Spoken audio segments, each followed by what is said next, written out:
Hello, and welcome to another episode of the Horror Vision Presents Elements of Horror. I am Sean, and alphabetically by first name, I am joined by, Arthritic Anthony. Hi, I'm Missy. And I'm Ray, also the Horror Vision. and tonight we're going to talk about William Friedkin's 1980 Cruisin'. And it is June. It is June 15th while we're recording this. Ray just had a very good idea. Ray, would you like to dedicate this episode?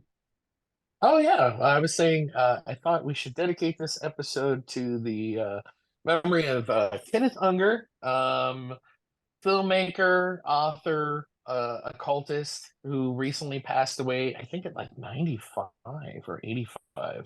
Um, but yeah, he was very influential, especially in the art scene. But 96. I'm sorry, 96. But Yeah. I mean, just considering the film we're going to talk about, like his filmmaking, like very early on, dealt with homoeroticism and homosexual content, and I mean, he did it as early as God. Fireworks is one of his first films, and that was in '47, and it Wow. was openly homosexual. So he was one of those pioneers out in Hollywood doing it and getting things made when it was not a safe time to necessarily be doing that. And yeah, it feels like a right thing to do, to considering the month, considering the time, and the film we're going to review, to go ahead and dedicate this little podcast to him. I think that's great. So I'm raising a glass here, or a can, as it were, to Kenneth Unger. Anger. I've heard people say anger. I don't know, Unger. I've heard it Unger and anger. I think you can say it either way, quite Yeah, honestly. I'm sure he would contest that, but he might also he might not also not care, being that he's meddled with the fabric of reality with the occult. So he might be like, yeah, it doesn't matter. That's true. As long as you don't call me late for the orgy. Call me what you want, just don't call me late for the orgy. So, guys, let me give real quick. I want to give the background, a little bit of background on this film, because William Friedkin, it's only within. The Exorcist has always been a movie that impressed the living shit out of me, and I revere. Maybe 12, 13, 14 years ago, I watched French Connection for the first time since I was a kid, and I realized, oh, this movie's amazing for multiple reasons, not the least of which is the car chase, which I won't get into because I've talked about before, but it's the best car chase ever. And so at that time, I had read about Cruising and Sorcerer, both by Friedkin. Sorcerer 77, I think. Cruising's 80. And both at the time were not available on DVD or Blu-ray. This was before everything, there were all these streamers. I think it was probably just Netflix. Maybe I don't even know if Prime was streaming then. And definitely weren't available there. And I remember just thinking, like, I guess I won't see these. And then at some point around 2014, I believe, both came out on Blu-ray. And I remember, I think it was the New Bev, but I could be wrong. In LA, one of the repertory theaters did a run and had both. And they started to become reintroduced into the culture. Both were just really not. They were essentially hated for a long time. They were to the point that they were lost movies. Nobody wanted to put them out. People weren't looking for them. People didn't know about them. And I feel like that has definitely changed. And I think Tarantino had a lot to do with that. And I'm sure there are other people. I think Chris Gore might have wrote the book I originally read. It's either Chris Gore or Nathan Rabin wrote the book I originally, it was something like 20 masterpieces you've never seen or heard of, something like that, where I first encountered Sorcerer. And but Cruisin', man, this is 1980. Al Pacino plays a wet behind the ears New York cop who gets called in by his captain of police, Danny Aiello, and said, "Look, there's somebody killing." No, it's not. It's not Danny Aiello. Not Danny Aiello. Paul Sorvino. Sorry. Yeah, thank you, Paul thank you. Sorvino. Yeah. Um, You're welcome. Lookalike. recent cast as well, Paul Sorvino. This Yeah. Oh yeah. Yeah. year. But he calls Pacino's character in and basically says, "Look, how'd you like to disappear? We need somebody to go undercover into the heavy leather scene. This is, the meat packing industry or area in New York in the late 70s, early 80s. I know, like, it's not lost on anybody. That's the meat packing, area. But I mean, seriously, you see the cinematography. There's fucking meat hooks hanging all over the street side. Yeah. Like, no one would ever do that now because motherfuckers would be killing each other. But it purports at first encounter to be a murder mystery, and it's not what it is at all. I'm going to have you talk about that in a few minutes, but man, guys, I had never seen this movie until maybe a month and a half ago. I've now watched it, I think, twice. I just think it's a fucking masterpiece. And It's really good. I mean, God, it's just unbelievable. if I can Everything interject, about like, it. it's really good. It's honestly, I feel like if the murders were just a little bit gorier, we'd have an Giallo on our Yeah, hands. I think it's a Giallo. I 100% And I think guess it's a that's maybe Giallo. why I guess, but it's like it feels akin to, like, it feels so close to the horror genre. Just to add a little bit to what you were saying too, like I hadn't heard about it until I think it was like 13. For the year correctly, James Franco and Travis Matthews went and did this film called An Interior Leather Bar, which referenced cruising and like did this whole reimagining of the last 40 minutes of the film. And it was based on their like love for the film and how they had seen it and were trying to champion the film. And then I think about, was it last year that Beyond Fest had it, or was it the year Yeah, before I that? think it was. I think it was last. And I think it was last year. And it was one of those things where like I think I wanted to go see it. I think you wanted to go see it, but it went so quick. Yep. But yeah, it's a fantastic movie. Like, I mean, I was honestly shocked it got made at the time it was made in like 1980. And that's because it is the aggressively homosexual film I've ever seen. And I say that having watched Hedwig and Rocky Horror, Knife Plus Heart. I'm trying to think of some other things like oh goodness. I mean, I saw what is it in theaters? Milo Does Otis. Brokeback Mountain. No.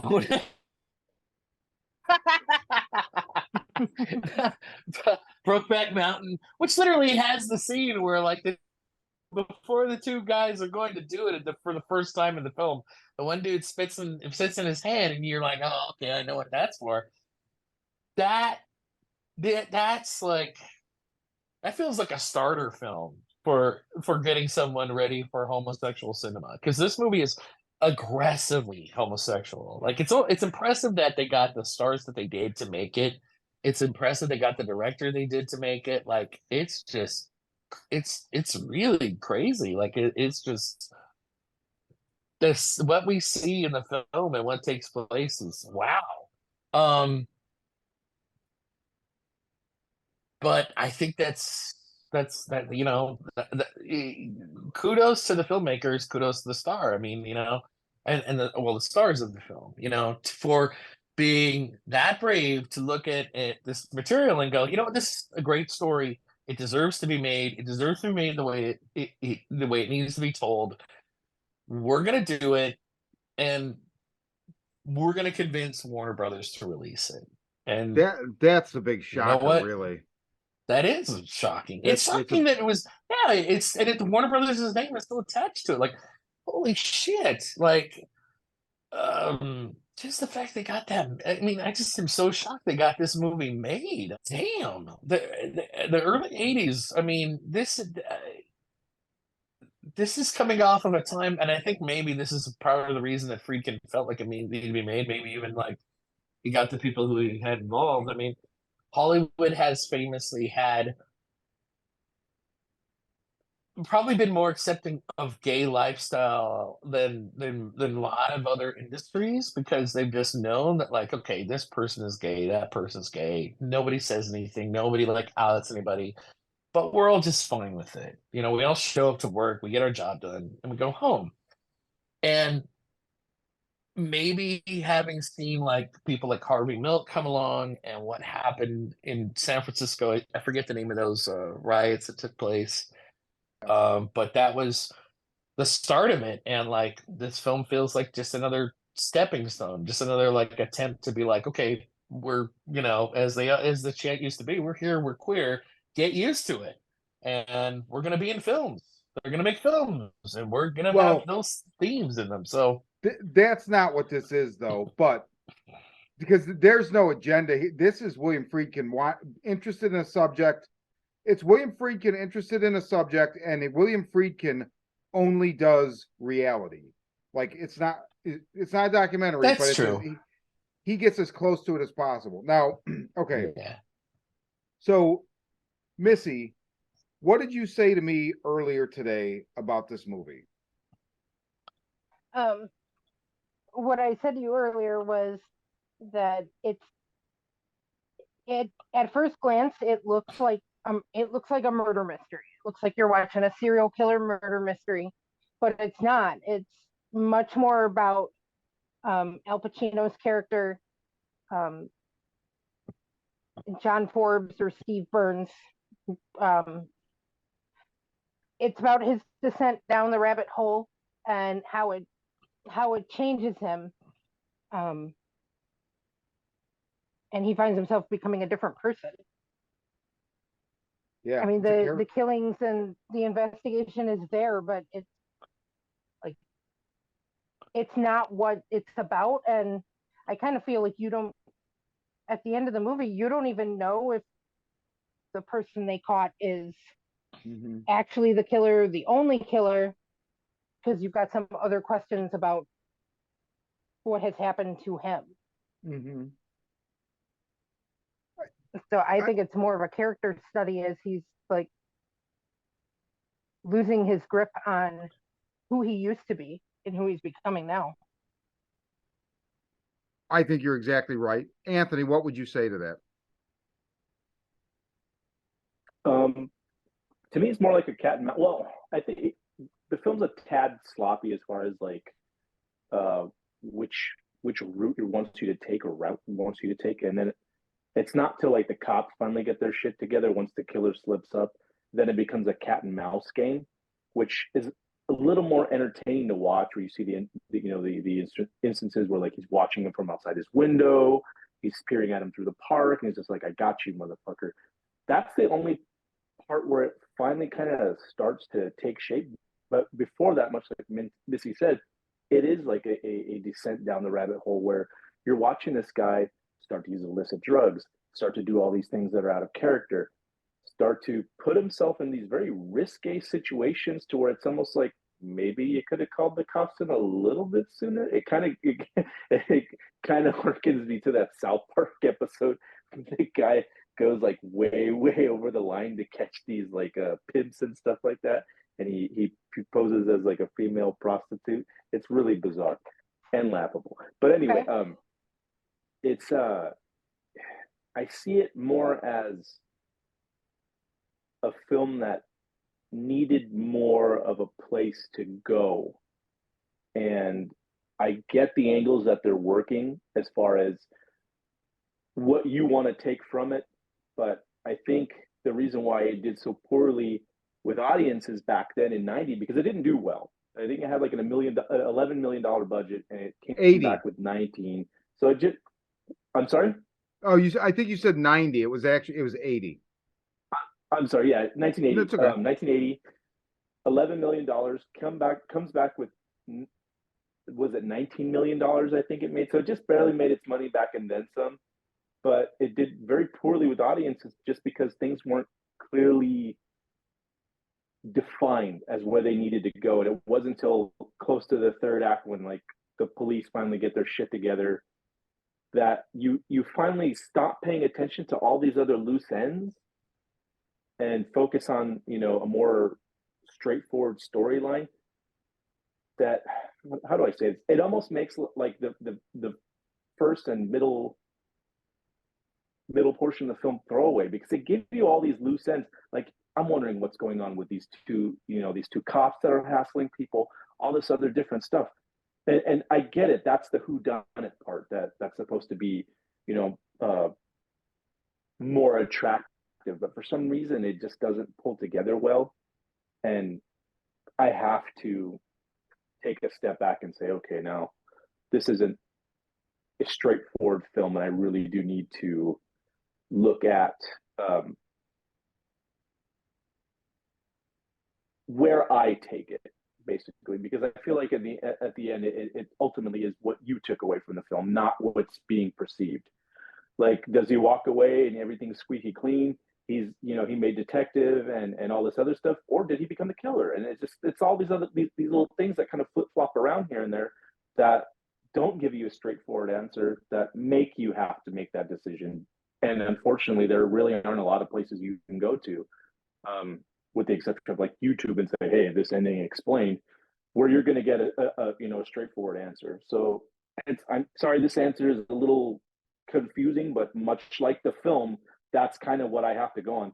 And mind you, today is the first viewing I've had of this film for more than 25 years. Wow. The last time I saw this movie, funny enough, I had a buddy of mine. We all kind of worked together in like a paint refinishing shop, and the guy's mom was like the cool mom, would like get loaded with us and buy us beer. You guys want to work for beer? Yeah, you know, we'd go and do the heavy lifting. She'd bring us all over for dinner afterward, and we'd all get loaded and watch TV. She goes, "You guys ever see Cruising?" No, what the fuck is that? She brings out this dusty VHS and pops it in, and, you know, makes us tacos, and we're all sitting down watching Cruising. I'm like 16 years old. It doesn't make sense to me. That's the first thing, you know, encounter I had with the film. And even then, I think I was probably too loaded to really take away anything from it. But even upon this viewing, there is a wanting to have something that's a little more exact and precise. But for me, I think the takeaway is that, unfortunately, because of the era and because of the minority group that's being, you know, presented here, I feel like the ultimate takeaway was that take away one piece of violence towards that community, and there's still more that exists. You know, That's a good. I like that. That continues to perpetrate violence towards that community, regardless of how much work you put in to helping. There's still going to be somebody that's just as ugly and hurtful that wants to do something awful to said community. And I mean, that's kind of where I took it. So, you know, that's kind of the gist that I have from that specific question alone. And it's grand, so I apologize. No, don't apologize. I want to posit something to you guys, and I'm going to go one by one and see if you're like, fuck you, or okay, maybe, or, you know, automatic fuck you. Well, good. I'm just kidding. So my takeaway from this movie, well, so first of all, before I go there, I just want to say what you were just saying about it, the kind of the inadequacies. This is an excerpt from Roger Ebert's review of this movie. Pacino's own involvement in the events of the plot is deliberately left unclear. Since the movie is about his involvement, much more than it's about the challenge of solving the killings, what we're left with is a movie without the courage to declare itself. So I hear that as a criticism, but I feel like my reading of it is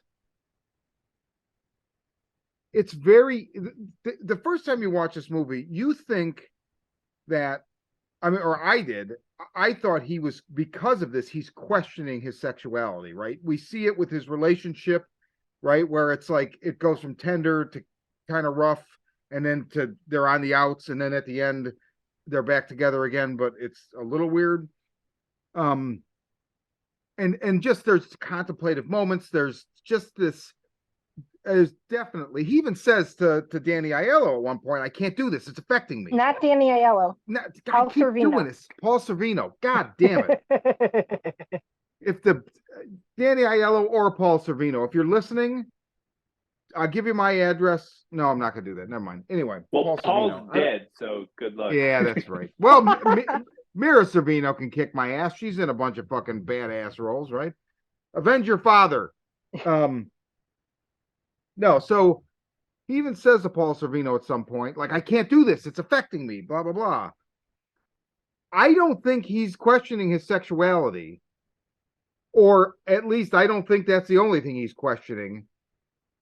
I think he is the one that kills the neighbor, right? So, you know, they catch the killer at the end. Oh, it's all wrapped up, blah, blah, blah, blah, blah. And then they find the neighbor who is not the neighbor. So there's the two neighbors. The one is played by James Remar, Ted, right? And then the other one, I forget his name. No. He's the one. Ted is the one who died. The one who Ted is the one that died. Friend. Gregory's James Remar. Gregory is James Remar. Thank you.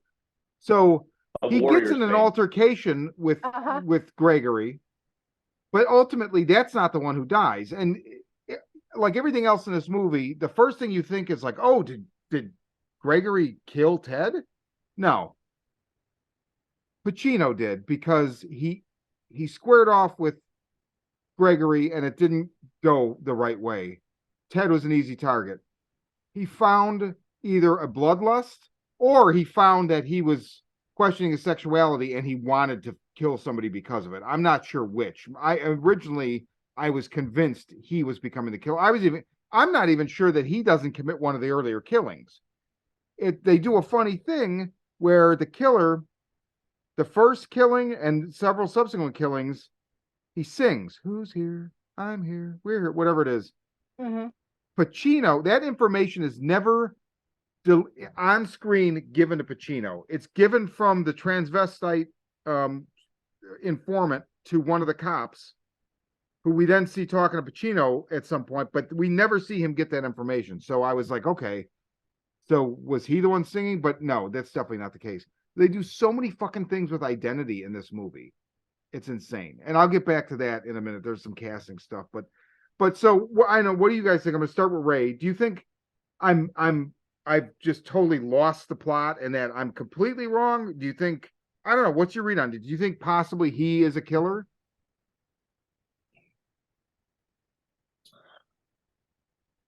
I think that I think there's a possibility that he at least kills the neighbor, Gregory, at the end. No, it's not Gregory, it's Ted. That's Ted. the Ted. weird thing, because you see man. him fight with Gregory. I'm just You gonna don't say the see him neighbor. fight with Ted. I'm gonna say there's a good possibility. I think it's twofold though. I think that one, it's the hostility involving. Okay, Gregory's the boyfriend. Yep. Okay, The roommate Gregory, that he has the run-in with. But I think that there's also an element of like jealousy. I think there's an element of jealousy. I think there's an element of like I think, oh boy, when he says that it's affecting him, my read is that I think it's and there's an element of the violence. There's an element of, because even the like relationships that these men are engaged in are the sexual is harsh and awkward, and it's because it is an S&M like culture. It's not like these guys don't go on dates and like court each other and like buy somebody gets flowers and like I'm sure that there's gay men that do that. I'm sure there's gay men that like they go out and like they have a good night theater or whatever, like go see a movie, and then like they go for coffee, and then like there's romance. There's no romance here. Like, you could honestly run into like you can honestly be in a club, some dude comes up. I mean, I'm looking at it right now in the film. Somebody walks up, they just start rubbing your chest. You slap them hard in the ass, and it's go time. You know, so it's a fairly sexually aggressive, um, honestly, somewhat brutal, if you could say that, sexuality that we're at play here. So there Yeah. might be that too that's affecting him, but there's just something about how he reacts to Gregory when he comes home that's more than just like, hey, I hear you've been going out with my guy and that needs to stop. It's like, it feels a little bit like, when he attacks him, like, yeah, I have, and like, who are you to say like what you're gonna try and get in between me and him now? Because I'll fuck you up if you think you are. Um, like I feel kind of a sense of ownership of Ted, and like maybe the fact that like he has grown this acquaintance with Ted feels like the most comfortable, like the most used to um a version of a relationship that he's used to, because when he's with originally when he's with his girl, it's tender, it's nice, and then it evolves into like roughness. So maybe like having that tender, like friendly relationship that he's used to, going to dinners, talking about their troubles in their day, it starts to feel a little bit more like an actual relationship with Ted. And then when his boyfriend shows up and it's not going to go that way, and he's also exiting that lifestyle, maybe it's an attempt to cut away those feelings from himself by executing this person. That's just one possible read. I mean, but it does make me think about like what he's like, to go back to what Roger Ebert wrote. There is an element of that in this film that like I can't help but feel like when he says it feels unresolved because the character hasn't resolved it, maybe that bleeds into the concept of like a person has to out themselves. Like if someone else comes along and outs them, it feels, if it's a violation. So the fact that maybe he is feeling those feelings, who knows? This might be Yeah. the first time he's actually really been exposed to this kind of lifestyle and these kind of people, and like, even though he does live in New York, I mean, it's very possible, and like it's changing him. And maybe the result is he's not necessarily gay, but maybe he could be evolving into someone that's bisexual. I mean, he could have feelings for other men and not quite understand them at this point, Well, the which violence translates to against violence, possibly. the violence against Gregory feels exploratory, is how I read it. And Mm, it doesn't go anywhere. And so if he comes back and Ted is way easier to kill, number one, and number two, you said something that's interesting to me, the tenderness, the relationship. yeah, Maybe that's why he's able to get back with his girlfriend, because he kills her by killing Ted. Because then when he goes back to her, she puts on the fucking leather shit. So it's On the almost like leather. she's now transformed, right? So he's killed his tender yeah, relationship and gone back and started the heavy hitting heavy leather. I mean, I don't think she's yeah. really going to wear that beyond that scene, but I'm just saying it's a metaphor, right? Missy, No, am, I got you. are we blowing smoke? Are we fucking crazy? Like, talk about this. No, I also tend to agree with you. The first time I saw it, I did not think that. I thought that he was just questioning his sexuality, um, and that is the way in which it changed him. But I did not think that he had killed anybody. After watching it again last night, I do think that he killed Ted, but I didn't get that impression the first time around. Um, I mean, I think he was in the very beginning. I mean, he seems like either maybe he already had the question, or he just didn't really know who he was at all yet. Because when Captain Edelstein or Edelston talks to him and offers him this case that he says he would be good for, like he asks him, have you ever been to like these gay clubs? Have you ever had sex with a man? Anything like that? So he had an idea of what he was, I mean, a little bit of an idea of what he was going into when he agreed to it. And he's like, oh yeah, that sounds great. I'm fine with it. Like he didn't even hesitate to think about taking the assignment. And I feel like most people would. That's interesting. I read it as ambition, I mean, but you're right. well, yeah, it's also ambition about the becoming detective, but again, I still feel like people would take, you're asking people to completely uproot his life. Like you're going to drop off the planet. Everything that you were is not right now. It's on hold. And you're going to jump into this other person's lifestyle and you're jumping in the deep end. And then if he was not, was not gay or didn't know that he was and had no interest in that scene, I feel, or in being part of that, I feel like even an ambitious detective would stop to think about it. Well, In can you give 1980, me a couple definitely. days to weigh it out? He didn't even seem like he had to think much about it at all. He's like, oh yeah, that sounds great, I'm in. And if you're being asked to go undercover, it's going to be like hardcore and fucked up. They don't ask you to go undercover for a normal assignment. It's not going to be a cakewalk. Well, what about the possibility, and I'm not totally trying to just deconstruct what you're saying, but the possibility that his character is just operating from like, I get the ambition, but like also like a youthful bravado, like maybe just thinking like, oh, it's just police work and I can handle it, no problem. Like um another like just to like consider it in that way, like another film that we could like where it has like to draw the parallel of a cop going undercover and like maybe not completely realizing it would be like, well, like The Departed, Okay.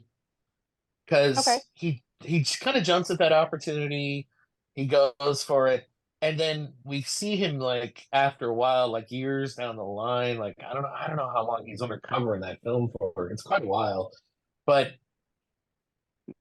we see him towards like the midpoint or the end of the like somewhere in around like maybe the second halfway through the second act or the third act, and like the Caprio's character is on medication and like he's having to see the therapist because like everything he's going through is messing with his head, and he has stress and he has all this anxiety because of the undercover work that he's doing, and certainly a portion of it is because he's in this dangerous situation where if anyone finds out they could kill him, but I think it's Mhm. also like the anxiety about the things that he's going through and like the things that he's seeing and the things he's interacting with. So, and I don't think he completely weighed all those things out when, like, he said, like, yeah, I'll do this. I'll go undercover. Like, I'll take the job because they tell him, like, I think one of the things that attracts him in that film is that they tell him, like, it's a big payday as well as, like, being a detective and getting the job done.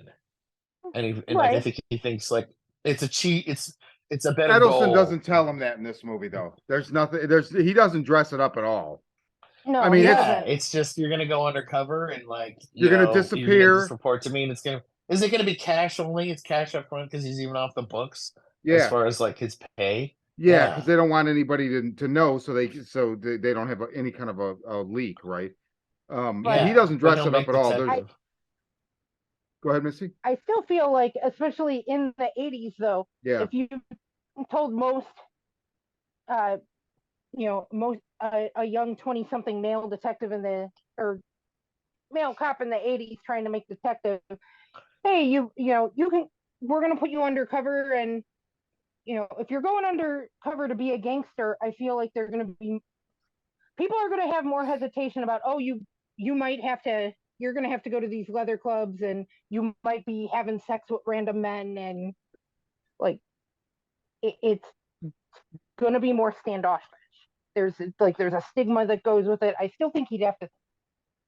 He he seemed really really eager, and maybe it was just ambition, but maybe he was also curious. He felt like, I know his life depended on it because he is undercover, and if he gets caught, he's fucked. But he fell into it really, really easy.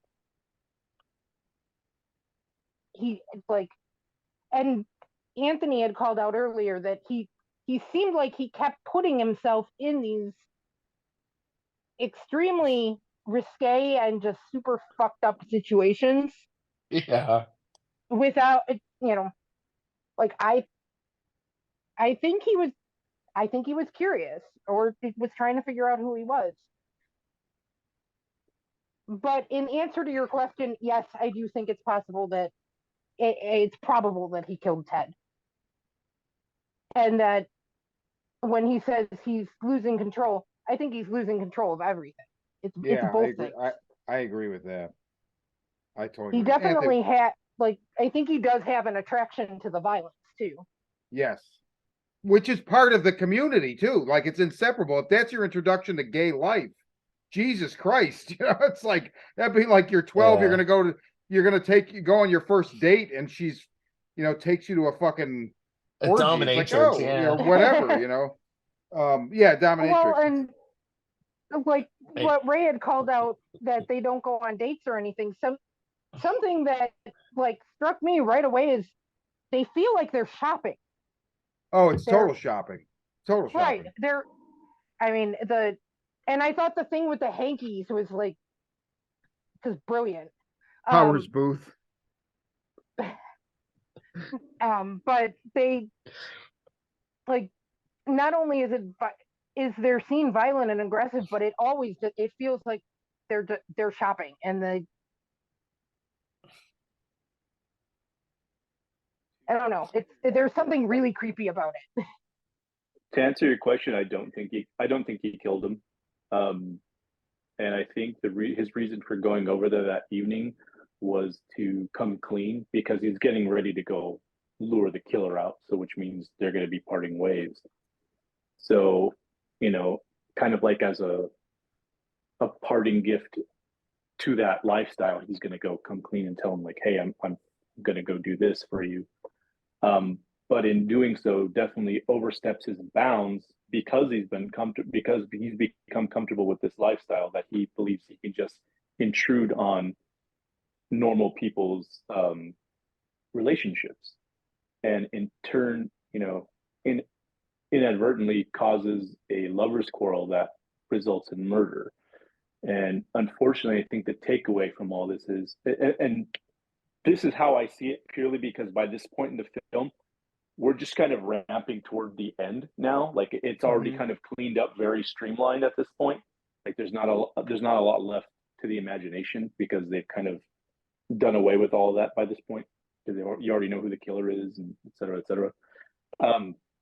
But I think the reason for adding this murder in is to say that, albeit not all gay couples are as wild as, say, the club goers, and some are wholesome family units at home, that it doesn't take away the point that we're still men, and capable of that we're very capable of barbarism toward each other. So much like you would see that in the club, you still see that on the home front as well. Like nobody's safe from doing awful things. And I think it's one of those things where the neighbor unfortunately becomes victim of a lover's quarrel that Pacino's character started and didn't realize. And I think it's very, yeah. So I think in that regard, it's a bit cut and dry. But I mean, of course, the dangling carrot over your head is to pull you in all these other directions. Well, did he do it? Did he not? Because they still are still dangling all these loose threads from earlier in the film. Like I said, it's not streamlined enough. So to when it gets to the point to where we are streamlined, I think it's pretty straight shot to the end game at that point. And I think that's what it is, though. I think it's just the example that regardless of whether or not you're this type of gay or you're this type of gay, we're still men and we're still capable of barbarism. I love that. Barbarism begins at home. I do too. It's a really wow. interesting insight. I mean, I love ambiguity. So I feel like and this is what I love about this movie is nobody's wrong, right? And that's I love when filmmakers do that. I love that because don't wrap it up with a tight little bow, right? So I think you're reading. By no means does this make it a bad movie at all. No, I know. It's fantastic. I know. I'm not saying you were saying that. I'm just saying like. No. Like both readings, I feel like are equally valid, and I'm sure there's other ones that we may not even be thinking of. I love that, and to go with the ambiguity thing. So I want to point out. So I read this article by Duran Aziz from December 2021 about cruising. It's called Cruising, Ambiguity, and Meaning. And in this, that's where I took the Ebert sample from. He quotes the film cinematographer James Contner from a behind-the-scenes featurette exorcising, like The Exorcist, like exorcising cruising. And I read this, it made an impact. I sent it to, I think, all of you at some point when I first watched the movie. Then I was rereading it earlier tonight, and I realized, wait a minute. I went to YouTube, and I typed in exercising cruising, and it didn't come up, but what came up was something titled, I'll put the link in the show notes, the documentary about the making cruising. It's totally that exact, it's exercising cruising, right? It's the featurette. I'm assuming on one of the Blu-ray or DVDs. So, quoting the cinematographer for the film, James Contner, from that featurette documentary, quote, in the first killing in the St. James Hotel, actor Larry Atlas is the killer and Arnaldo Santana is the victim. Then in the Central Park killing, Larry Atlas, who is the killer in the St. James killing, he gets killed by Richard Cox, who plays the murderer that Pacino arrests at the end of the film. That's the cat and mouse guy. So then you have in the peep show scene, the guy who walks into the peep show is Arnaldo Santana, who was the victim of the first killing, and the killer inside the peep show is Richard Cox. On top of all of this, you've got all the actors being dubbed by an actor who never appears on screen, and that's James Sartorius. So I totally understood this until the peep show where it says, in the peep show, the guy who walks into the peep show is Arnaldo Santana, the victim of the first killing. So the peep show, it starts with this designer and his errand boy, his intern or whatever. Oh, they're closing up this shop on Fifth Avenue or whatever. Obviously like a woman's dress shop or something. The designer gets in his car, drives over like a convertible with the top down, and he like pulls up on like, the deuce, like parks and just leaves the top down to go into a peep show, by the way. I thought that was hysterical, but he goes in, and this is clearly not that person from the first killing. So I'm like, I'm not understanding. Well, he walks through this arcade, and there's a bunch of guys kind of standing around. He goes into the peep show, and there's a guy dressed the way the killer dresses who goes in too. That's Arnaldo Santoro, but that's not the guy that kills him.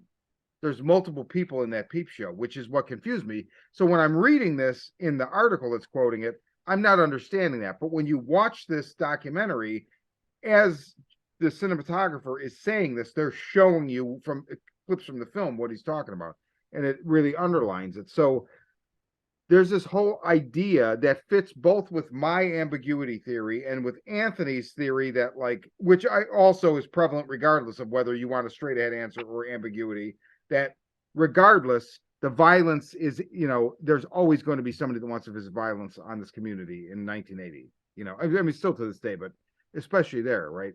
So I thought that was such an unbelievable way to use casting, and like, what does that say? Now, I think people misread this movie.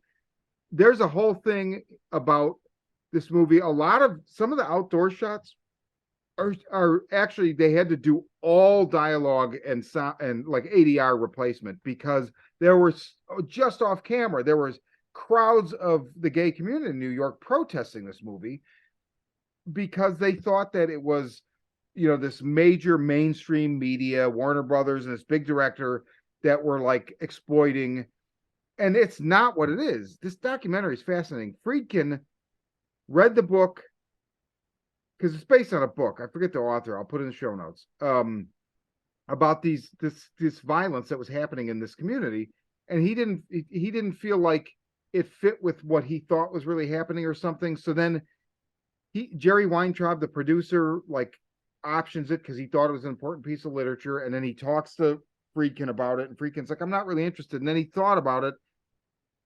He ends up, so one of the guys credited on the film as additional crew is Randy Jorgensen. This guy's in the documentary. This guy was a New York cop who was approached by his sergeant, said, I need you to disappear and go undercover in the heavy leather community. You're going to move into an apartment. You're going to assume, you're going to go to these places, become this person, because somebody's killing these people. This is fucking real. So even to the point where when you're watching this documentary and Jorgensen's talking, he says, at one point, I love everybody that has worked with William Friedkin calls him Billy. I'm not going to do that because I respect the hell out of him. I didn't work with him, but when I'm quoting him, he's like, so Billy calls me. He's like, I'm at a point in the script where I need Pacino to get into this guy's apartment when he's not there. And Jorgen's like, well, here, let me tell you how I did it when I had to do that. In broad daylight, I went up and removed his air conditioner and went in because I'm a fucking cop. So if anybody sees me and says anything, I show them my badge and they'll fuck off, right? So like that's based on not necessarily his case for the whole, undercover thing, but something that actually happened to him. And everybody in this documentary is saying, well, one thing with Friedkin is it's got to be real. Like he cast a bunch of people that weren't actors. Also, this blew me away. The thing that actually convinced him to do this movie, The Exorcist. In The Exorcist, the sequence where Reagan is getting all the medical procedures, that she gets a spinal tap or whatever, there's a surgeon or a technician and an assistant. The assistant, Friedkin knows by name. He says, he's a very nice guy or whatever. He finds out after he makes The Exorcist and it comes out, this guy is being held at Rikers for murdering somebody. And he goes to talk to him because he's like, I don't understand. And he said, he just says, we have a very pleasant conversation. I walked away from that. I was like, wait a minute. I think actually I want to do this movie. And that was but again, everything it's one of the things I love about him. And it's one of the things that makes him such a transgressive filmmaker. It's real. It's why the French Connection chases, because it's not fake. It's like, no, he takes the camera from the cameraman, gets in the car with the stunt driver and does that shit in the middle of New York traffic. He could have killed people. It's reckless, whatever. It was the 70s, the Wild West, and he was obsessed with capturing reality on screen. And there's other instances. The documentary is brilliant. It's 43 minutes long. Like I said, I'll put the link in the show notes. I guess it's a featurette on one of the editions, the home video editions. But anyway, so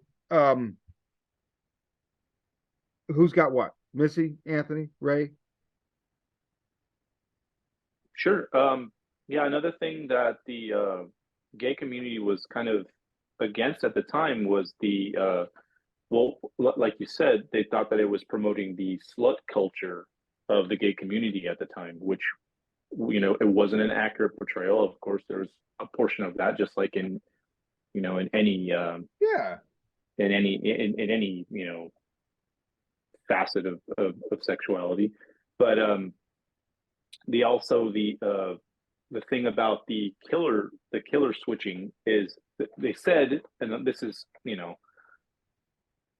I read this in an article, and I got to dig it up again. I apologize, I don't have it on me. But they thought that the actor switching from character to character as the killing was going on was a portrayal of, at the time, the beginning of the AIDS epidemic, moving gay man to gay man to gay man killing. So a lot of people didn't like that and were against that facet of the film. Whoa. I didn't even think of that. That's wow.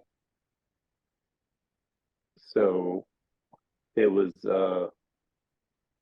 very controversial for its time, and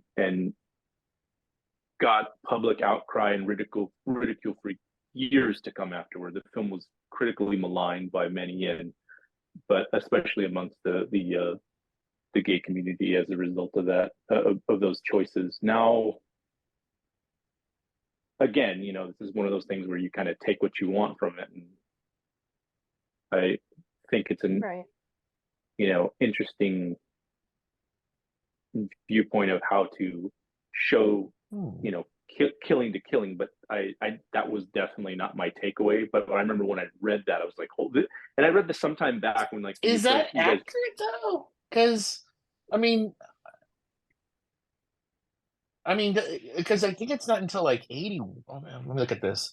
So I was just looked curious that because up. So it's not until like 81 that like the Centers for Disease Control actually considered AIDS and HIV as a problem. Before that, it was GRID. But the gay-related immune. Remember, it was GRID prior to that. That's but right, also GRID. so why? So I did look that up because I was like, wait, 80, because I thought so 81 is when it gets officially recognized by the Center for Disease Control. But if you're in that population, so it's been happening. If you're in the mid to late 70s, no one was watching. Exactly. Yeah, nobody was looking. The eye wasn't on it, especially the public eye. Friedkin is very, like, he's very interested in this culture. And so he's like, I believe 100% he knew. And also I believe that's why he took offense to them thinking that he was like being crass or exploiting or whatever. Like, I feel like he really cared. Like I don't know. You hear him talk in his documentary. He was really genuinely interested in this. I don't know, man. That's wow. There's a lot of deep shit going on in this film, and like I said, to call it a bad movie is a fucking travesty. There's a lot going on underneath the surface, and of course, depending on where your imagination runs with it, can lead you to various points. But this, like I said, I'm able to see those perceptions, but that wasn't my takeaway from that. I thought it was just a kind of play on characters and whatnot, and as far as like continue the continuity of confusion. Yeah, I like that, the continuity of confusion. That's well said. The continuity of confusion. You know what I think is one thing I just noticed, because I'm like replaying in the background as we're talking. I think part of the ambiguity and part of the reason that like it becomes possible to think, oh well, maybe it's Pacino's character pulling, like, either committing murders or building towards it, is there's a couple of edits in here that are fucking amazing. Like after the park murder, after the guy is murdered, it literally cuts to Pacino walking into his apartment. Yep. With the blue shirt, hat on. Yep. Like there's a couple of those edits where it literally cuts from after the murder. Like the murder has happened to Pacino, and you're like, you can't help but your mind creates that connection because you just saw a murder. Outfit of the murderer, where the outfit of the similar outfit that Pacino wears of the murderer cuts to him, and you're like, is he the murderer? Like your mind starts to go like that way, and I think it's very intentional. It's kind of impressive. it's definitely intentional because there's a scene where they completely mirror each other in the park. The Stewie and Al Pacino's character Forbes. When he Yeah. meets Stewie in the park and they're sitting on top of the park benches that are next to each other talking, everything they do mirrors each other. The outfits, Yep.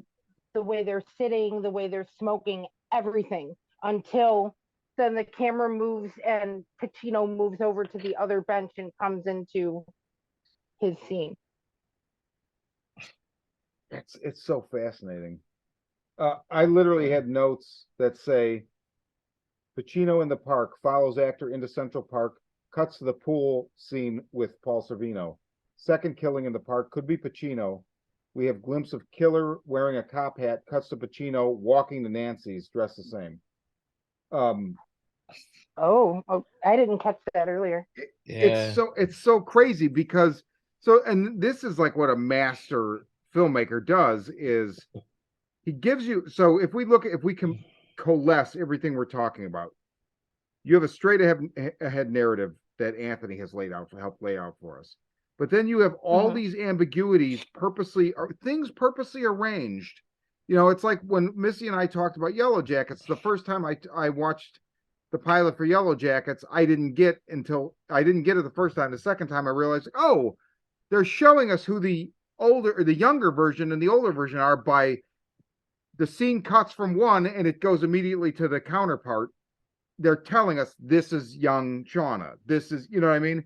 But you don't realize that that's what they're doing the first time you see it. Same thing. He's showing you, here's the killer dressed like this. I didn't remember at all from my first viewing of Cruising that Pacino's fucking dressed. And it's not just Pacino. Exactly. So we've already established that when they reuse Arnaldo Santoro in the Peep Show, he's dressed the same way. Like, it's just this weird identity, tilt-a-whirl. It's crazy. And they intentionally he intentionally uses guys who all look the same too. Like, everybody looks the same. The first time we watched it, Kirsten's like, we had no idea it was on purpose. And she's all like, the guys look the same. I feel like they all look the same. They all have the same hair, the same cheekbones. It was totally on purpose. Yeah. I didn't realize it the first time through, but then you start realizing, like, oh, okay. Oh my God. Yeah, there's a scene at the bar. He hops up and he's getting information from the barkeep, and you look at the guy next to him, right of him. They're dressed like damn near identical. I was like, okay, I see what they're going for. But that was the whole thing, and that's the information they had to go on. Look, this guy has a type, but they were just using a generic type because that's all the cops had to go off of. I had a question. Do you have the information on who scored the film? Oh, I do. It's funny. I just thought of this earlier before we recorded because Waxworks Records put out the soundtrack a couple years ago. Oh, and I hadn't seen the movie, so I didn't jump on it. Now they'll repress it, but I was like, oh shit! I'm rewatching some scenes earlier. I'm like, I gotta get that soundtrack because the Sorcerer soundtrack is Tangerine Dream. So I'm like, is it Tangerine Dream? No, it's Jack Nietzsche. Is that right? Jack Nietzsche. I didn't even realize that. I didn't even know who did it. It's a fucking awesome soundtrack. The one thing I noticed about it was every time day breaks, and it's every time he comes out into the light, and it's always at that beginning of the morning because all the clubs are shutting down and all this stuff is finally coming out to go home or whatever. They use this ominous tone to kind of show you how much worse it gets day by day. And you'll notice it every morning. You see him and he comes out into the light. And I think they use it one more time as he's in the light staring at himself in the mirror. Like, basically that I don't know what they're trying to say by that, but that's what it painted to me, was that every time a new dawn arose, and he's coming out into the light in the morning for something, they have a camera on him typically, and you hear this sound that's just very foreboding, that tells you, like, things are only going to get worse from here on out. And obviously that's what's supposed to happen because it's ramping up the film for you. Yeah. But it's just really cool usage of a music piece that they added into the film and splice in at certain times that I noticed throughout the film. It's pretty fucking cool and effective. But yeah, I thought the score was done fairly well, and it's one good. of the coolest rockinest fucking soundtracks of it. So it's There's interesting. some cool shit in there. Interesting. So the Waxworks edition has spanning 3 LPs. Waxwork worked closely with director William Friedkin, Sony, and Universal Pictures to locate and unearth the original masters that include the Jack Nietzsche score sessions, the Germs recording sessions, all music recorded for the film featuring the Cripples, Bar Phillips, Mutiny, and many more. So all those, like, there's the song in the arcade in the Peep Show. I thought at first, I'm like, is this the Dead Boys? But no, it's totally not. But it's all this underground, New York 1980 punk, like, wow, man, I hope they repress this fucking shit because I want this really bad now. Yeah, it's wow. Germs, Cripples, Rough Trade, Mutiny. There's a ton of music on this. Holy shit. Okay, anyway. That's awesome. Well, one thing I hasn't brought up, and I brought up to you after my first viewing, was that it's actually one of my. It's gonna sound bizarre because he's like an actor so accomplished, and like people love him, and there's all these different films that he's made. I think this is probably one of my favorite Al Pacino like acting. I agree. Roles that I've ever seen. And that's because it's so early in his career that he's so understated. It's like Nicholson in Chinatown. Yep. He doesn't know to be Al Pacino yet. He doesn't know. He hasn't gotten to that point in his career where someone looked at him and said, like that dancing scene's the most Al Pacino you get. Yeah. And, that's it. Like, he doesn't know to be like, like I thought about, like, as simple as the scene is, like, when he and the other guy get arrested and brought in for interrogation, and that big black guy with just the jock strap, the cowboy boots, hat. and the Cowboy hat. walks in the room and smacks the shit out of him. And then he leaves the room, and then he follows him, and then he goes out of the room too. And he goes into the other room and he takes his hat off and he throws it out the window. And he looks at him and says, that really hurt, I thought, man, we're so lucky to have this happen at this point in his career, because a later Al Pacino, I'm sure a later Al Pacino, just 10 years later, maybe 15 years later, the scene would have played like this. Walks into the room, grabs his hat, throws it out the window, looks at him and goes, that really fucking hot, That's what you get. And like something like that. Because that's the way he is now. Like, he's like, it's always like, and like, over the top. And like, we don't get that here. He just is acting. And I appreciate the shit out of it, because you just don't get that anymore out of him. Like, no, you it's do. Like, it's you exactly do. like Nicholson, but like, you have to have him restrained. You get it, Well, but very rarely. If he gets a good director, who doesn't want all that, then yeah. So I feel like the last great movie Pacino did is Carlito's Way. It's a masterpiece. It's De Palma. Everything before that, Dog Day Afternoon, Serpico, Cruising, Scarface. I know it's everybody. It's an amazing movie, but it's the fans ruin it, right? But yes, or pop culture ruins it. But he's an actor in all those movies. He's an actor in Carlito's Way. Carlito's Way. He then takes Carlito Brigante. He then takes Carlito Brigante and he tweaks him a little bit in Scent of a Woman, which I've never seen, but that's everybody says that's where the ooh-ah guy. and he was. The thing is, it's like walking. People at some point, people just were like, "That's the guy we need on our movie. That guy. We don't want him to Yeah. play a different part. We want that guy in our movie." And that's We the, wanted to play Walken. that's Yeah. that's the problem, right? So they want in their movie. The Kevorkian movie and the oh god damn it, the Phil Spector movie. Those are Pacino acting again. But other than that, I don't think he's turned in a performance that wasn't since Carlito's Way, which is 93, 94 or something like that.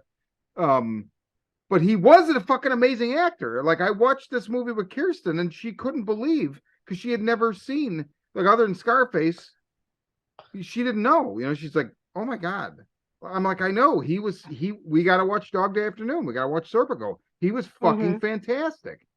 Yeah, it does make me want to go back and watch those films, because I was like impressed as hell. Oh, dude. I mean, you remember, you were like, oh my god, he's just been somebody I'm uninterested in for decades now. But no, I remember when I was getting into movies, in late high school, right after high school, like I watched a bunch of that. Godfather. What? Yeah, I mean, I can't have an opinion on the Godfather either way in his performance, because it just irritates me. One day maybe I'll watch it again, but it's an amazing movie. But it's a quote Peter Griffin. It insists upon itself. What else? Missy. It's my favorite Powers Booth. Go ahead. Oh yeah. Yeah, dude. I didn't even recognize him. There's a bunch of people in this movie. Dude, fucking Al Bundy is in this movie. I saw him. Who was Powers Booth in this movie, though? I missed Powers Booth is literally listed on IMDb as the hanky salesman. Seriously? He's the guy that. He's That's the guy amazing. That explains everything. Yellow in your Okay. left pocket means you like golden showers. You give golden showers. Yellow in your right pocket means you receive them. Oh my god. Choose wisely.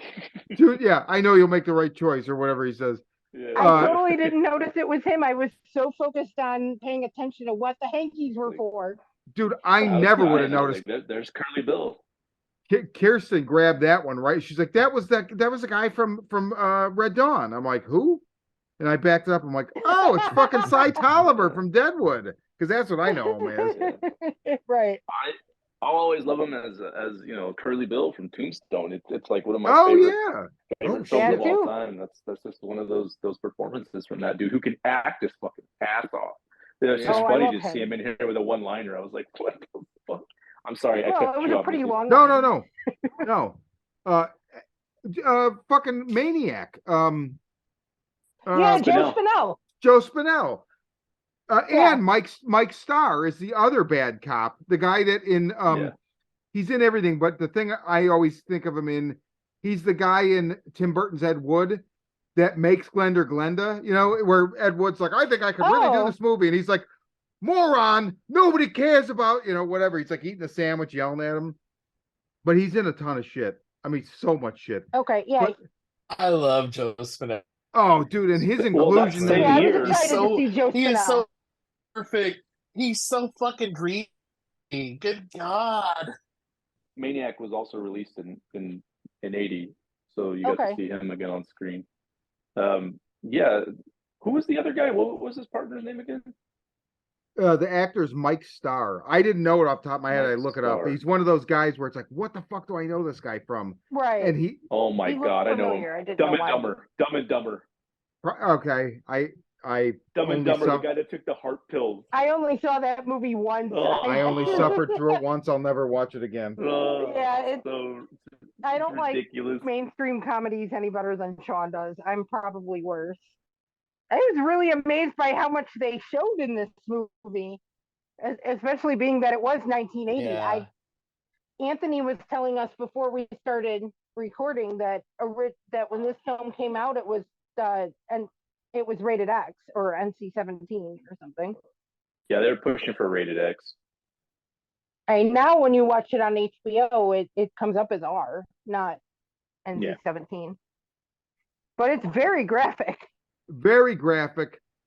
It's so obvious this movie very much inspired a lot of Knife and Heart. And Knife and Heart is also aggressive in its sexuality. but it's not like this is malevolent at some point, right? And Mhm. Yes. So this is you know, very gritty New York, and Knife very and Heart gritty New looks like a York. fairy tale. Yes. Sorry, go ahead. No, just That's all I had.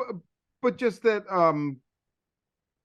you know, it's I mean, there's stuff in Knife and Heart that you forget about, you know, but this was so like the, you know, the dildo killing in Knife and Heart is obviously inspired by the fucking St. James Hotel killing in this. Like, there's no For doubt. sure. I don't know. You know, I mean, here's something to think about. I mean, with the whole, it's just hit me because I'm like I said, I have playing in the background, and the scene where he breaks into the guy's apartment to look through his stuff is on. Hmm. The Um, letters. well, not only letters, but the like how everything, all of his leather outfits and everything are tucked away in this one closet. Mm-hmm. So it's not out. Everyone doesn't see it all the time. It's a persona. Yeah, oh, Oh. totally. Totally. Yeah. Yeah. And I feel like it's part of the sexuality of these people and like as represented in the film.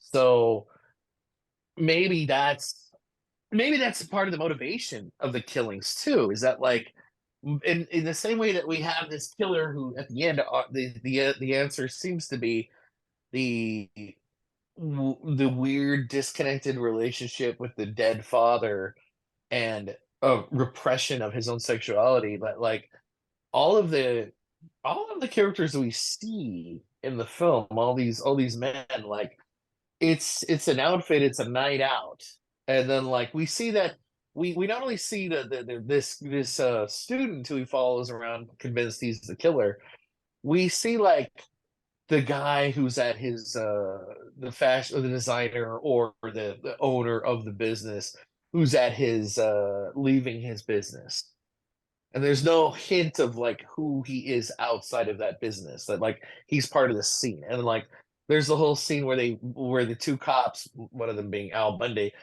go and like check out the guy who the other guy he suspects might be the killer at his job as a Yeah. waiter. Like there's Shift no lead, yeah. hint of like who he is outside in his after hours occupation, if you want to call it that. But there is this like nature of this world they live in, that like they are this person at night, they go out, that's the sexuality they practice, that's who they are. But during the day they're someone else completely, Mm-hmm.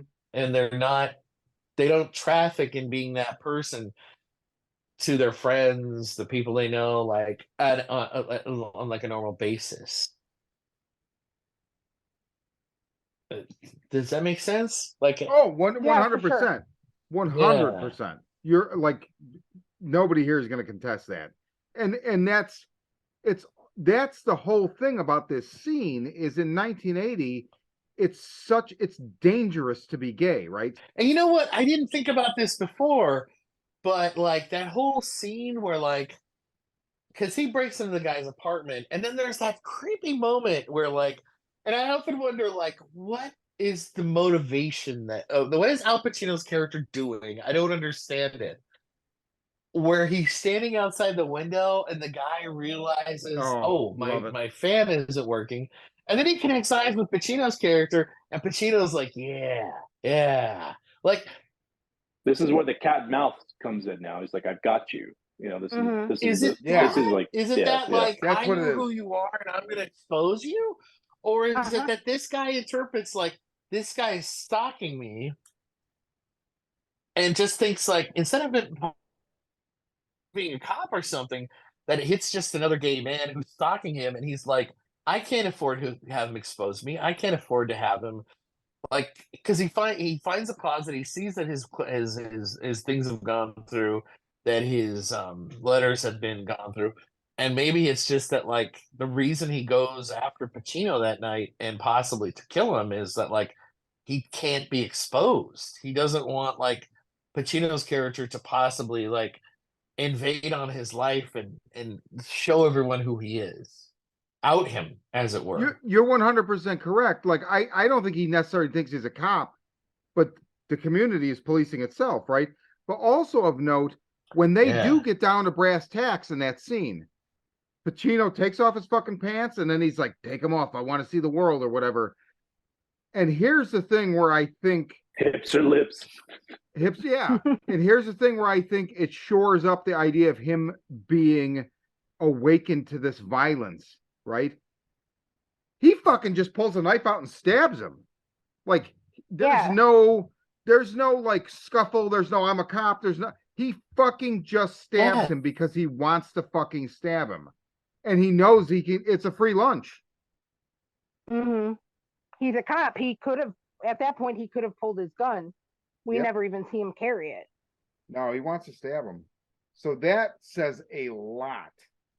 And it's almost like saying, now I think about it, because then that's how, then he doesn't kill him, he stabs him. And then we go to the end of the movie where he's in his the killer's in the hospital bed, they got him. Sorvino's telling him, if you cop to this, well, blah, blah, blah. Oh, Pacino, you're a detective now, blah, blah, blah. And then you find out that Ted was killed.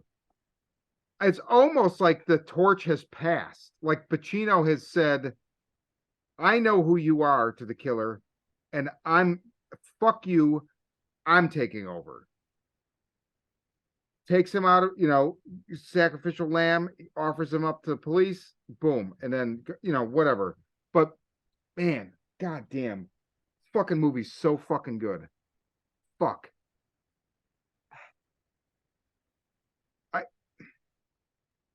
I gotta say, we're never the purview of this podcast. We're not going to be able to talk about these other movies. I mean, we could do whatever we want, but I'm not going to do it. William Friedkin, French Connection, outstanding. Sorcerer, beyond outstanding. Also, the reality in that movie's fucking insane.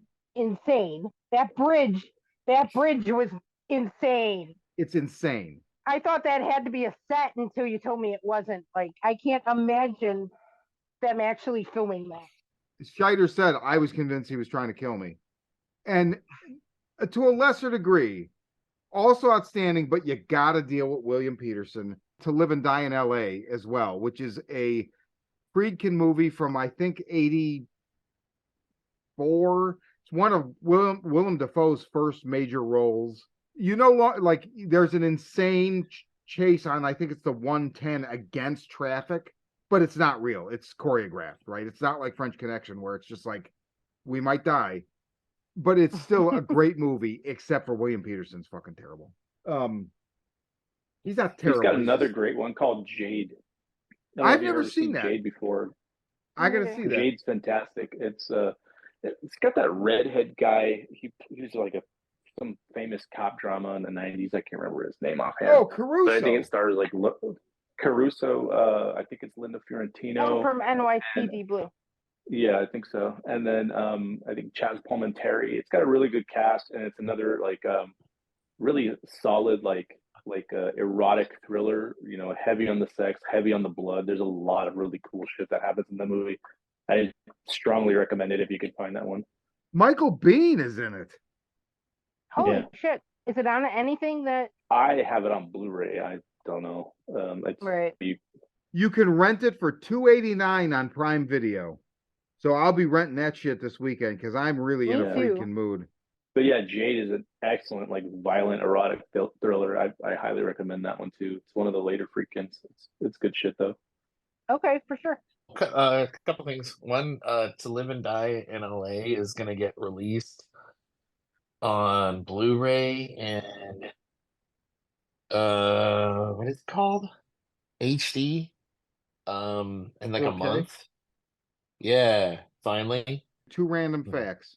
One, I can't believe this. Scrolling through Friedkin's IMDb, he did the video for Laura Branigan's Self-Control in 1984. You guys know that song? You take my self-control. The video freaked me the fuck out as a kid because it's all these people in these white, flat effect masks it's just a weird. It's probably not nearly as weird now, but like it's not. It is a weird fucking video, and so that right there makes me super happy that he did that. But then also, just to go back to when we convened before we rolled tape today, in the St. James killing, there are two flashes of something I noticed when I watched it Sunday.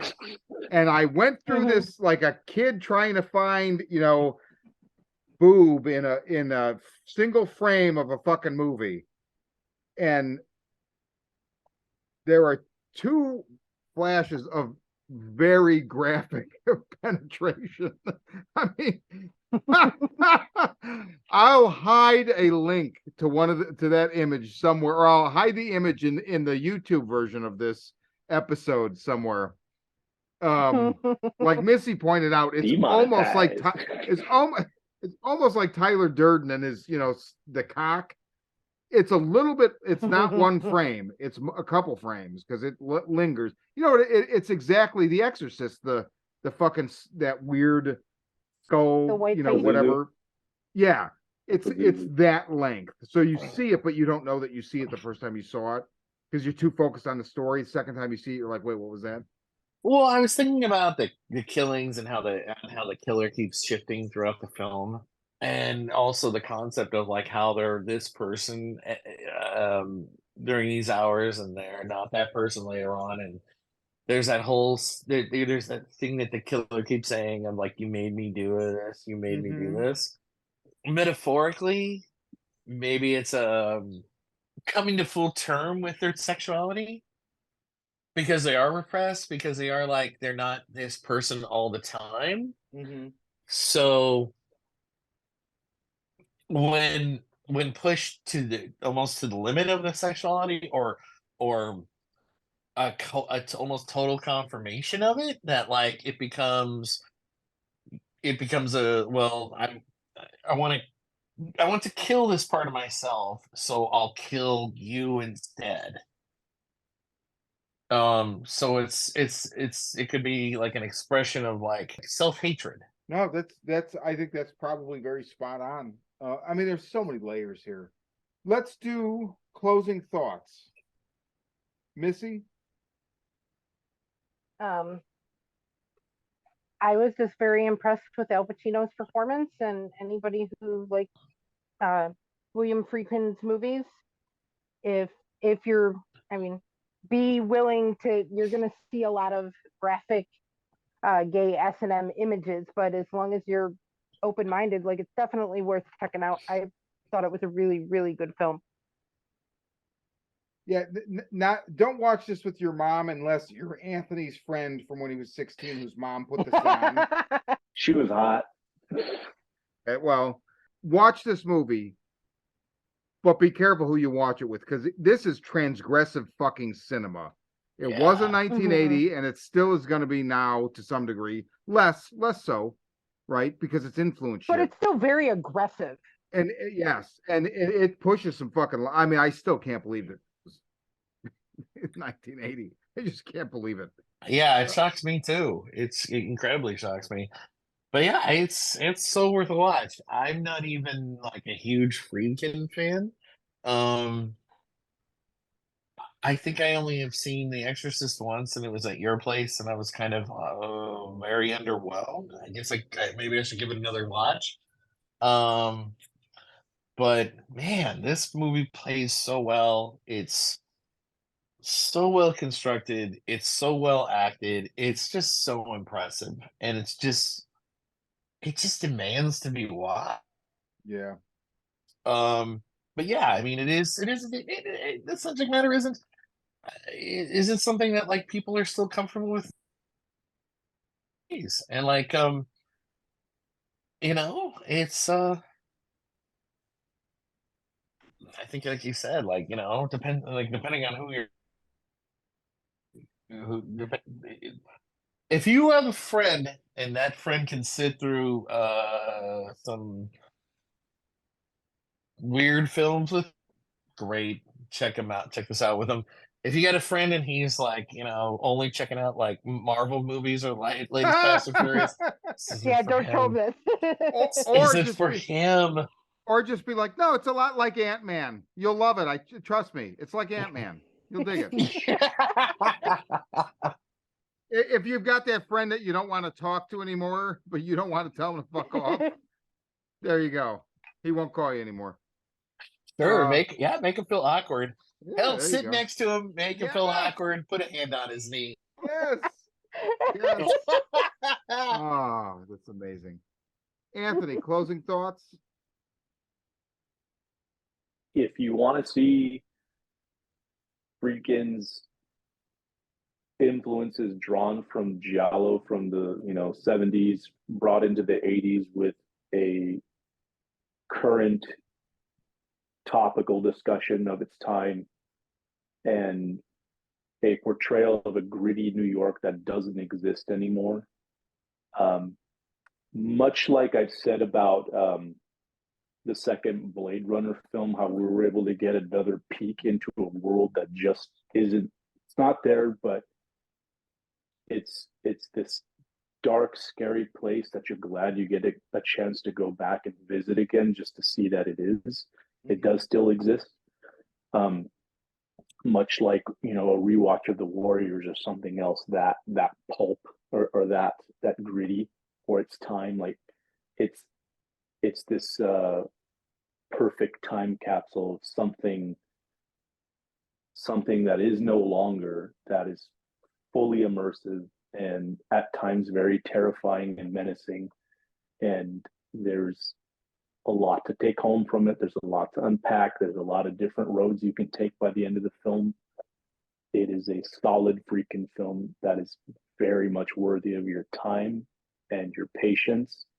And for those that have never given it a chance, tough shit, we just ruined the whole fucking movie for you. Booyah! No, I'm just kidding. But no, definitely sit down and watch it. It is a film that doesn't bother you, much like Ray said, though, there are going to be people out there that are not open to this type of cinema. Yeah. And it's unfortunate, but art comes in many different forms and variances, and it's up to us to accept them in all ways and shapes and whatnot, and so I mean, I think take that journey, because it's so well worth it. That's all I gotta say in closing. Amen. The only other thing I was going to add was that, like, I mean, a qualifier might be if you know somebody who hasn't seen this film, but at the same time, they're the kind of person that goes out to museums and they're like, oh yeah, I've seen the Mapplethorpe photos. I've seen the ones that they've talked about. I found them interesting. By all means, sit them down and have them watch this film. Oh, yeah. Because if they can handle those, like it's got a bullet on a man's ass, and like it's transgressive art. But like if they can handle that, and they thought, yeah, I understand, I get it, I understand what he was going for. I and also like hear the name Jesse Helms and get like sickened because of the way he like tried to cut the arts because of that. Like, yeah, this is the kind of film that they would definitely appreciate watching. They definitely appreciate like seeing and being put in front of them. Another qualifier, if you know somebody who's seen Kenneth Unger films, Yeah. and like Agreed. and hasn't seen this, sit him down and let him get him to watch this, because it's just a great film. Like, aside, like the like the lifestyle it explores aside, it's just fantastic. Like the writing and everything is just so good. It's so worth being watched. Yeah. I 100% agree. And the time capsule thing, like, it's a great double feature that I want to do. This and Maniac. It's a great double feature. Oh, hell yeah. Oh yeah. That's perfect. Absolutely. That shit, like, there are people that walking around New York right now that have no idea that their fancy high rise or whatever the fuck their condo is built on the ashes of, the Deuce, or like these fucking peep shows. There's a guy, the mop and bucket man, like, yeah, my job's to clean up the cum every 15 minutes. I mean, And God bless him. No, I and got God bless you. him. It was a seedy fucking place for many, many, many years, and Yeah. I like to think that hopefully those really expensive condos are haunted by that. So, people wake up in the middle of the night and they see a spirit, jerking off in the corner. Like, what the fuck was that? That was New York, baby. All right. On that note, we'll end. Missy, I believe the next pick is yours, and what is your pick for the next one? I want to put it out there now so those at home can read along, and you guys will know, get a heads up if you want to join. I wanted to do Spring from Benson and Moorhead. So It's we're still gonna up do on that. Shudder. It's available on Shudder. I haven't seen it since the first time I watched it, before I knew who Benson and Moorhead were. So I'm looking Anthony forward to Ray, watching. if you can, I'd love if you could Oh, come back. Missy, you are my spirit animal. Oh my God. Wow. I definitely want to be in on that episode. That fucking movie's excellent. Oh my God. I can't wait to read Wow. Jesus. Oh my, I'm so excited. So until then, for the Horror Vision Elements of Horror, I'm Sean. I'm Missy. I'm Abominable Anthony. And I'm Ray. All right. Good night, and I'll see you guys on the strips cruising.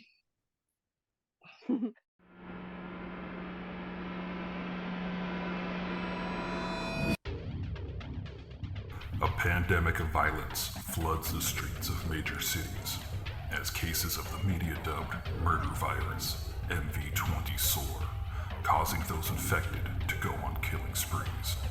Caught in the middle, police detective Angela Miller finds her only trustworthy ally in the self-proclaimed psychic PI, Gerald Henry. As the two try to navigate the violence, they are drawn into New Age guru Abramelin Harvest's plot to heal the planet. Harvest's missive? The world is sick, and humanity is the infection. The cure? Murder.